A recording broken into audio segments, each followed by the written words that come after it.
And the other thing about digital is we sort of have to get away from the sort of underlying premise on which traditional advertising is based, which is interruption. Right? We interrupt this broadcast for a message from our sponsors, right? It's interruptive media. And that's been the whole premise of advertising kind of since day one. And yet, in digital, it's kind of not, that's not really native to digital, in the sense that when you're on your computer, you have a different consumer modality, right? You're not sitting back watching TV. And by the way, even TV, I could argue that a 30-second spot is a native ad. Why? Well, you're watching a program that's full motion video with a beginning, a middle, and an end. And then all of a sudden a shorter program comes on that's full motion video with a beginning, a middle, and an end. In other words, it's sort of in the same format. It's not exactly a sponsored post or a tweet, but it's you could think of it at least as in the same vein. So now when you're sitting in front of your computer, I mean, just the posture, you're sitting up and you're accomplishing something. You're looking for information, you're consuming some content. And so the two ways that advertising come at us is, one, you get that full page takeover. Raise your hand if you're not annoyed. Okay, there you go. For the record, there are no hands up. I mean, the full page takeover, you immediately go to skip this ad, right? I mean, you just like, okay, unless of course you're the sales guys will be in. Yeah, exactly. You're a sales house, in which case you're like ching ching. But the reality is, consumers are like, yeah, whatever, right? So they're annoyed. They put up with it, or they skip it. Or the other one is the banner, and many people have classic banner blindness. I mean, they either don't click on it or they just ignore it. So the two ways we deal with it are annoyance or ignorance. We ignore it or avoid it. So not hugely compelling from the consumer standpoint. By the way, take that to the next level. Take that to digital. Take that to mobile, and it's fundamentally worse. Okay, smaller piece of real estate. So the whole notion of the some kind of brand rich media, brand messaging on a mobile device. First of all, you got less room to do it, and number two, far more important, the consumer modality has not only just gone from inquisitive to you're now on the go, right? I'm moving around, I'm walking around my mobile device. It's something that I do stuff with. If you did a full page takeover of my phone, I would that is intolerable. So, you take over my phone, that's intolerable, so that's unacceptable.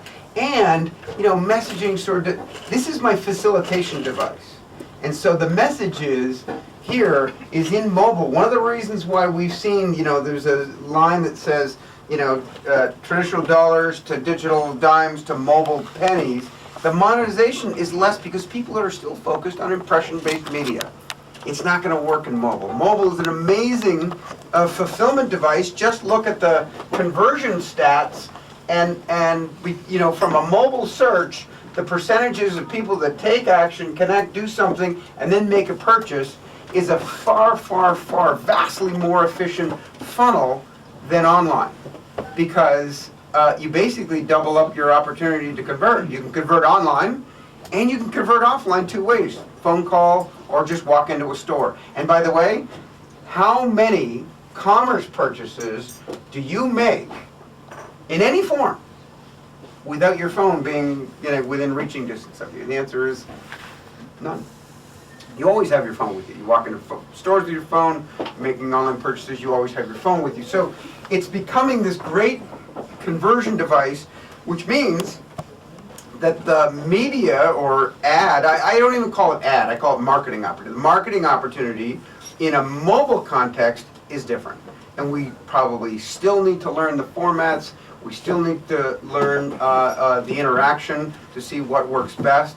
But from the standpoint of, it's not, and this is the future, right? I mean, I don't know what the European experience is in terms of percentage of mobile impressions, but in the U.S., it has grown like 4-5-fold in the last 18 months. It's unbelievable. You know, Facebook was like 12% mobile impressions in 2011. It's 62%, at least in the third quarter of 2012. So it's become a mobile company. And a lot of publishers are finding that at least 25, 30, 40, 50% of their impressions are in mobile. So the answer is you got to figure out, A, how to monetize it and how to monetize it. That's going to be really thoughts about publishers. There's a lot of hands up. Who's a publisher? Okay, a lot of publishers here. So I love publishers, and you guys have had it tough, really tough. I've said that this whole data-infused marketing, exchange-based media world has been a party that only the demand side has shown up for. Right? It's not been your party. Been a bit of a headache so far, actually. But maybe it can be. Maybe it can be your party. I want to talk about that. One of the things, and I love the fact that it was one of my banking competitors that stood up at a conference and said, "I have the solution to publishers. You're seeing massive declines in CPMs, and you know this whole data world is not. Here's your solution: sell your data."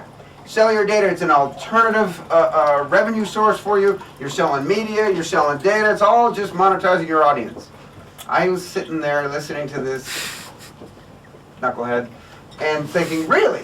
So in a traditional world, if a marketer wants to get to an audience, they have to go through a publisher. In a audience-targeted world, the marketer can go straight to your audience. Well, let's see. If the publisher sells their data, it's like building like a freeway right to your audience and giving away all your value. So hell no is the answer to that. Makes no sense whatsoever. You should be very protective of your data because your data is really just your audience. Data is audience, right? So it's like selling your audience. Why would you sell your audience? You should optimize the monetization of your audience. You know, in theory, the whole opportunity for premium publishers is to take, you know, right now today we sort of divide the world into tier 1 and tier 2, right?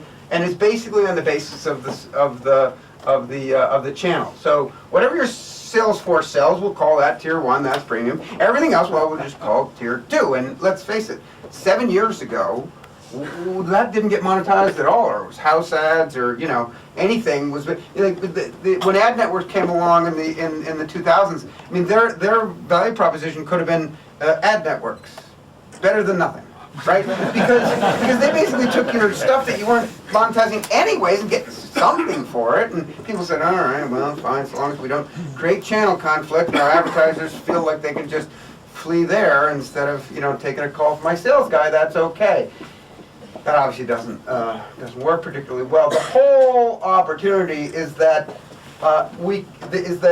these more sophisticated targeting and optimization technologies can find premium audiences in your tier 2 that you were going to sort of toss out anyways, and sort of create this sort of call it tier 1.5 or mid-tier or programmatic premium or whatever you want to call it, where you're actually getting maybe it's not your 10, 15, 20 euro CPMs, but it's 2, 3, 5 dollars, not 25 cents, 50 cents, 75 cents, and not only can you do enhance the yield on that, but you can also bring down some of your costs. Because what I would say to premium publishers is that some of the impact of this technology is bad, right? It's gravity is going to take over, and you're going to see a reduction in the value of your premium inventory.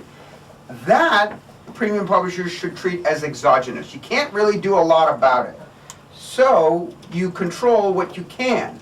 And in this world of technology, if you can control your costs, if you can bring automation technology,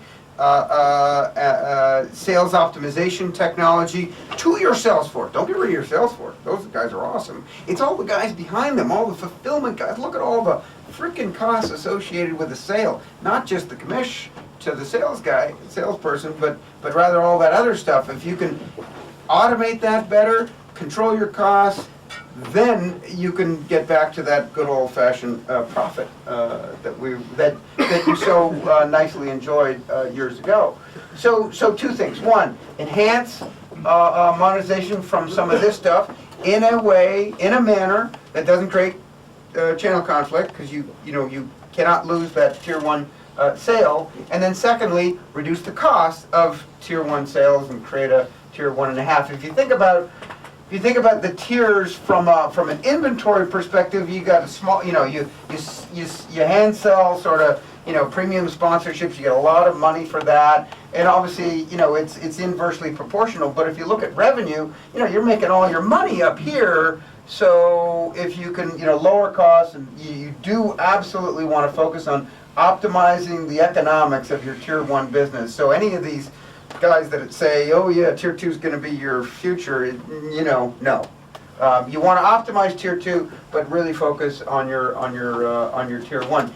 The other thing that we're seeing, which is a bit troubling for a lot of people in the middle, is actually disintermediation. So we've seen, the historical relationship was the marketer went to the agency bought the media, and the media owned the consumer or the audience. But we're seeing, marketers go straight to media and taking out their agency. And by the way, increasingly the sophisticated marketers are doing much more of this.